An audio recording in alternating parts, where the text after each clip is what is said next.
রাহুর এই রেমেডিগুলো করছেন তো? যদি করে থাকেন তাহলে আপনাকে রাজা হওয়া থেকে কেউ আটকাতে পারবে না। না হলে কিন্তু অভাব আপনার ঘরেও ঢুকতে সময় নেবে না। রাহু এমন একটা প্ল্যানেট যে আমাদেরকে প্রচুর পরিমাণে সমৃদ্ধি দিতে পারে। অর্থাৎ রাহু মিডিয়াম কোনো কিছু দেয় না।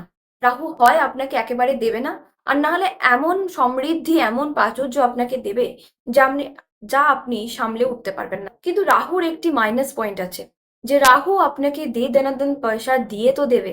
অর্থাৎ ইনস্ট্যান্ট যেখানে পয়সা কামানো যায়, শেয়ার মার্কেট, যেখানে জোয়া, এই সমস্ত জায়গা যেখানে ইনস্ট্যান্ট রাতারাতি বড়লোক হওয়া যায়, কিন্তু সমস্ত কিছু এমনকি সোশ্যাল মিডিয়াও রাহু ডিপার্টমেন্ট। কিন্তু এই রাহু ডিপার্টমেন্টেই রাহু আপনাকে পয়সা দিয়ে তো দেবে, কিন্তু রাহুর এই রেমিডি যদি আপনি না করেন, রাহু যখন আপনাকে পয়সা দিচ্ছে, তাহলে রাহু যখন আপনার কাছ থেকে পয়সা নেবে বা হিসাব নেবে, রাহু তো প্রথমে দিয়ে দেয় তারপরে হিসাব নেয়, তখন কিন্তু রেমেডি আর কাজ করবে না। তখন বলবেন দীপ্তিদি আপনার তো রেমেডি কাজ করছে না।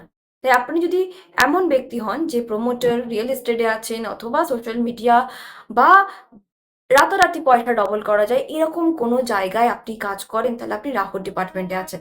আপনাকে অবশ্যই এই রেমেডিগুলো করতে হবে। যদি রাহু দশা বা অন্তর্দশা চলে তাহলে আপনাকে অবশ্যই এই রেমেডি করতে হবে। কি করতে হবে? আপনি যা রোজগার করছেন সেখান থেকে কিছু আপনাকে ডোনেট অবশ্যই প্রত্যেক মাসে করতে হবে। এবং রাহু আমাদের লাইফে বিভিন্ন রকম ক্ল্যাটারে বা আবর্জনায় ভরিয়ে দেয়, সেটাকে পরিষ্কার করতে হবে। কি করতে হবে? এবং ঈশ্বরের জায়গায় ভ্রমণ করতে হবে, অর্থাৎ তীর্থস্থানে যেতে হবে।